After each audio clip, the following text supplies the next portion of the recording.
இந்த 5 நூல்கள் தான் கடவுளின் கட்டளையை சொல்லிக் கொடுக்கும் நூல்கள். அது திருவிழியத்தின் சாராம்சம்.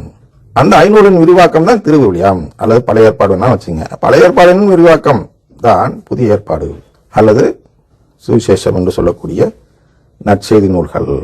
அதனுடைய விரிவாக்கம் தான் அந்த கடிதங்கள், அதாவது திருமுகங்கள். கடிதங்கள் அப்படின்னு சாதாரணமாக சொல்லாமல் அதுக்கு ஒரு முக்கியத்துவம் கொடுக்க வேண்டும் என்பதால் திருமுகம் என்று சொல்கிறோம். அதுக்கப்புறம் திருமுகம் முடிந்ததும் திருப்பி ஒரு ஊடகம் வருகிறது. ரொம்ப சுருக்கமாக்கி என்ன நடக்கிறது என்று சொல்வதற்காக வெளியிடப்பட்டதுதான் திருவெளிப்பாடு. இப்படி 4-5 விதமாக அமைக்கப்பட்ட நூல்கள் தான் ஒன்று சேர்ந்து திருவிழியம் என்று நாம் அழைக்கிறோம். அதனால ஃபர்ஸ்ட் நாம் ஆதாமியவாள் கதையை புரிந்து கொள்ள வேண்டும். அதன் பொருளை நாம் எடுக்க வேண்டும். அதிலிருந்து பழைய ஏற்பாடை பார்க்க வேண்டும். பழைய ஏற்பாட்டிலிருந்து திருப்பி எங்க வரணும்? புதிய ஏற்பாடை பார்க்கணும். அதான் நற்செய்தி நூல்கள் பார்க்க வேண்டும். அதுதான் எம்மாவு சீடர்களுக்கு இயேசு விளக்கி வருவார். அந்த மோசையிலிருந்து இதெல்லாம் பண்ணி பார்த்து அப்படின்னு விளக்கணும்னா அவர்கள் கண் திறக்கப்பட்டது என்று சொல்வார்கள் அல்லவா? அதுகொண்டு நமக்கு கண் திறக்கப்பட்டால்தான் நமக்கு கடவுள் கட்டளை புரியும். ஆனால் கண் திறக்கப்பட வேண்டும். அதற்கு என்ன செய்ய வேண்டும்? திருமுகங்கள் வாசிக்க வேண்டும். ஏன்னா அதுக்கு விளக்கம் தராங்க. திருமுகத்தை வச்சுதான் நாம் என்ன கண்டுபிடிக்கிறோம்? இந்த நற்கருணை என்ற அந்த பொருளை எடுக்கிறோம். 1 கொரிந்தியர் சொல்றாரு அல்லவா பவுலடியார். அதுல நமக்கு என்ன தெரியுது? இது உண்மையான சரீரம், உண்மையான ரத்தம்னு அங்கே விளக்கம் தருகிறார். அங்கேதான் நினைவாக செய்யுங்கள் என்று சொல்றார். நினைவுபடுத்துறதுன்னா என்னன்னா உடன்படிக்கையை நினைவுபடுத்துவது. நான் கடவுளிடம் உறவு கேட்பதை நினைவுபடுத்துவதுதான் இதை நினைவாக செய்யுங்கள் என்று சொன்னார். என் என்பது பின்காலத்தில் சேர்க்கப்பட்டிருக்க வேண்டும். இருந்தாலும் அதுதான் பொருள். என்ன? அந்த உடன்படிக்கையின் நினைவாக செய்யுங்கள் அப்படின்னா உடன்படிக்கையை புதுப்பித்துக் கொள்ளுங்கள், அதான் பொருள். நினைவாக அந்த காலத்து இதுல புதுப்பித்துக் கொள்ளுதல். சில வார்த்தைகள்லாம் இப்ப யூசேஜ்ல இல்ல. அதுல ஒண்ணு புதுப்பித்தல். இப்ப இருக்கு காலாவதி ஆயிடுச்சு புதுப்பிக்கிறோம். அப்போ காலாவதி ஆகிவிட்டது என்ற பொருளில் அப்பொழுதெல்லாம் உடன்படிக்கைகள் இருந்ததில்லை. உடன்படிக்கையினாலே காலாவதி ஆகாது அப்படின்னு பொருள். அதனால அவர் என்ன செய்கிறார் என்றால் அதை எனக்கு நினைவுபடுத்தணும். நான் உடன்படிக்கை செய்கிறேன் டெய்லி எனக்கு நினைவுபடுத்துங்கள் அப்படின்னு சொல்ற. நினைவாக செய்யுங்கள். ஏன்னா உடன்படிக்கை தான் புதிய உடன்படிக்கைன்னு சொல்றாரு. அப்ப நினைவாக செய்யணும்.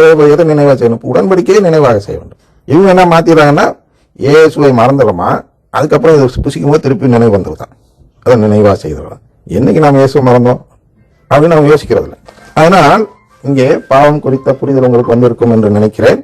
நான் சொல்வது மனித சட்டத்தை குறித்தல்ல. நான் கடவுள் சட்டத்தை குறித்து பேசும் பொழுது மனித சட்டத்தையுடைய பாவம் என்பதற்கு நான் முக்கியத்துவம் தரமாட்டேன், தரக்கூடாது. தந்தால் உங்களுடைய கவனம் அங்கேதான் போய்விடும். இந்த குருக்களை போல் தவறான மறைவுரை கொடுக்கும் குருக்களை போல் அப்படி வச்சுக்குவோம். அல்லது பிரேசலாட் சொல்லும் குருக்களை போல். இந்த பிரேசலாட் சொல்ற குருக்கள் எல்லாம் பாருங்க மனித சட்டத்தை தான் போச்சுட்டு இருப்பாங்க. அவங்க மறைவுரையில் கடவுள் சட்டம் வராது. எப்போ வரும்னா அந்த திருவிழாக்களில் வரும். எந்த திருவிழா? நற்கருணை திருவிழா அப்படி இப்படின்னு ஏதாச்சும் அந்த இது சம்பந்தமா வரக்கூடிய உடன்படிக்கை சம்பந்தமா வரக்கூடிய திருவிழா ஏதாச்சும் வந்துச்சுன்னா அன்னைக்கு மட்டும் பேசுவாங்க. இல்லைன்னா மாதா இல்ல அது குறிப்பா கடவுள் தாய்ன்னு வரும்போது பேசலாம். திருச்சபையின் தாய் என்று வரும்போது கூட அவர்கள் பேசினதா தெரியல. 2 நாள் முன்னாடி வந்துச்சு. ஆனால் திருச்சபையின் தாய்னா இதான் கடவுளின் குடும்பத்தின் தாய். கடவுளின் தாய்னா ஆட்டோமேட்டிக்கா நம்ம குடும்பத்தின் தாய் தானே. அதனால திருச்சபையின் தாய். திருச்சபையை கடவுளின் குடும்பமாக பார்த்தால் அன்றைய மறைவுரையில் அந்த குருக்களுக்கு இந்த கருத்து வந்திருக்கும். ஆனால் இவர்கள் மனித சட்டத்தையே பார்ப்பவர்களாக இருந்தால் வேற ஏதாவது பேசிட்டு போயிருப்பாங்க. மாதா புகழ்ந்துட்டு போயிருப்பாங்க. மாதா புகழ்றது மாதாவுக்கு பிடிக்காது.